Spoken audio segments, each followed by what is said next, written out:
ಇನ್ನೆರಡು ವರ್ಷದಲ್ಲಿ ಆಕೆ ಡಾಕ್ಟರ್ ಆಗಬೇಕು ಅಂತ ಕನಸು ಕಂಡಿದ್ದವಳು. ಆದ್ರೆ ನೇಣಿಗೆ ಶರಣಾಗಿದ್ದಾಳೆ. ಬೊಮ್ಮನಹಳ್ಳಿ ಆಕ್ಸ್ಫರ್ಡ್ ಡೆಂಟಲ್ ಕಾಲೇಜಿನ ವಿದ್ಯಾರ್ಥಿನಿ ಸೂಸೈಡ್ ಮಾಡ್ಕೊಂಡಿದ್ದಾಳೆ. ಚಂದಾಪುರ ನಿವಾಸದಲ್ಲಿ 23 ವರ್ಷದ ಯಶಸ್ವಿನಿ ನೇಣಿಗೆ ಶರಣಾಗಿರುವ ಹೆಣ್ಣು ಮಗಳು. ವಿದ್ಯಾರ್ಥಿಗಳಿಗೆ ಟಾರ್ಚರ್ ಕೊಡ್ತಾ ಇದ್ದಾರೆ ಅಂತ ಲೆಕ್ಚರರ್ಗಳ ವಿರುದ್ಧ ಆರೋಪ ಕೇಳಿಬಂದಿದೆ. ಆಕ್ಸ್ಫರ್ಡ್ ಕಾಲೇಜ್ ಮುಂಭಾಗ ವಿದ್ಯಾರ್ಥಿಗಳು ಪ್ರೊಟೆಸ್ಟ್ ಮಾಡಿದ್ದಾರೆ.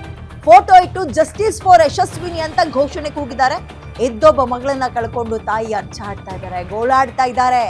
ಲೆಕ್ಚರರ್ ಕಿರುಕುಳದಿಂದಲೇ ಆಕೆ ಆತ್ಮಹತ್ಯೆ ಮಾಡ್ಕೊಂಡಿದ್ದಾಳೆ ಅಂತ ತಾಯಿ ಆರೋಪ ಮಾಡ್ತಾ ಇದ್ದಾರೆ. ಆ ಹೆಣ್ಮಗುವಿನ ಫೋಟೋವನ್ನ ನೋಡ್ತಾ ಇದ್ದಾರೆ. 23 ವರ್ಷ, ಈಗ ಆಕೆ ಇಲ್ಲ, ನೇಣಿಗೆ ಶರಣಾಗಿದ್ದಾಳೆ. ಕಾಲೇಜಿನಲ್ಲಿ ಸೆಮಿನಾರ್ಗೆ ಅಂತ ಅವಕಾಶವನ್ನ ಟಾರ್ಚರ್ ಮಾಡ್ತಾ ಇದ್ರಂತೆ. ರೇಡಿಯಾಲಜಿ ಕೇಸ್ ಕೂಡ ಕೊಡದೆ ಕಿರುಕುಳ ಕೊಟ್ಟಿದ್ದಾರೆ ಎನ್ನುವ ಆರೋಪ. ನೋಡಿ, ಚಿಕ್ಕಮಗಳೂರಿನಲ್ಲಿ ಇಂಥದ್ದೊಂದು ಆರೋಪ ಮೆಡಿಕಲ್ ಕಾಲೇಜಲ್ಲಿ ಕೇಳಿ ಬಂದಿತ್ತು. ಅಂಥದ್ದೇ ಆರೋಪ ಮತ್ತೊಂದು ಕಡೆ ಈ ಕಾಲೇಜ್ ಮೇಲೆ ಕೇಳಿ ಬರ್ತಾ ಇದೆ. ಆ ಹೆಣ್ಮಗಳು ಕಿರುಕುಳವನ್ನ ತಡೆದುಕೊಳ್ಳೋಕ್ಕಾಗದೆ ಹೊರಗಡೆ ಅವ್ರ ಹತ್ರನೂ ಹೇಳಕ್ಕಾಗದೆ, ತಂದೆ ತಾಯಿ ಹತ್ರನೂ ಹೇಳಕ್ಕಾಗದೆ ಈಗ ಆತ್ಮಹತ್ಯೆಯನ್ನ ಮಾಡ್ಕೊಂಡಿದ್ದಾಳೆ ತಾಯಿಗಳು ಅಂತ ಹೇಳ್ತಾ ಇದ್ದಾರೆ.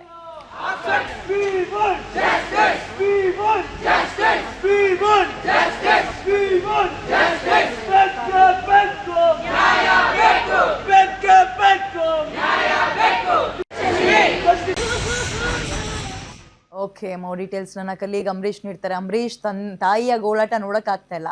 ಓಕೆ, ಈ ಹೆಣ್ಣುಮಗಳೇ ಟಾರ್ಗೆಟ್ ಆಗಿದ್ ಯಾಕೆ? ಆಕೆಯ ಸ್ನೇಹಿತರು ಏನ್ ಹೇಳ್ತಾರೆ? ಏನ್ ಪ್ರಾಬ್ಲಮ್ ಆ ಕಾಲೇಜಲ್ಲಿ?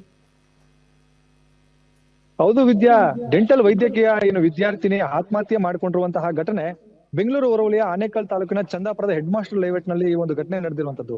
ನಿನ್ನೆ ಆಕೆ ಬೊಮ್ಮನಹಳ್ಳಿಯ ಆಕ್ಸ್ಫರ್ಡ್ ಕಾಲೇಜ್ ನಲ್ಲಿ ಡೆಂಟಲ್ ವೈದ್ಯಕೀಯ ವಿದ್ಯಾಭ್ಯಾಸವನ್ನ ಮಾಡ್ತಿರ್ತಾಳೆ. ಆಕೆ ನಿನ್ನೆ ಕಾಲೇಜ್ಗೆ ಹೋಗಿರಲ್ಲ, ಮನೇಲೇ ಇರ್ತಾಳೆ. ಮಧ್ಯಾಹ್ನದ ವೇಳೆಯಲ್ಲಿ ರೂಮ್ ಬಾಗ್ಲು ಹಾಕೊಂಡು ಆಕೆ ನೇಣಿಗೆ ಶರಣಾಗಿರುವಂತದ್ದು. ಜೊತೆಗೆ ಆಕೆಯನ್ನ ಸಂಜೆ ಬಂದಂತಹ ತಾಯಿ ನೋಡಿದಂತ ಕೂಡ್ಲೇನೆ ಆಕೆಯನ್ನ ಅಲ್ಲಿ ಆಸ್ಪತ್ರೆಗೆ ತೆಗೆದುಕೊಂಡು ಹೋಗ್ಲಿಕ್ಕೆ ನೋಡ್ತಾರೆ. ಆದ್ರೆ ಆಸ್ಪತ್ರೆಯಲ್ಲಿ ಆಕೆ ಸಾವನ್ನಪ್ಪಿದ್ದಾಳೆ ಅನ್ನೋಂತ ಅದನ್ನ ವೈದ್ಯರು ತಿಳಿಸ್ತಾರೆ.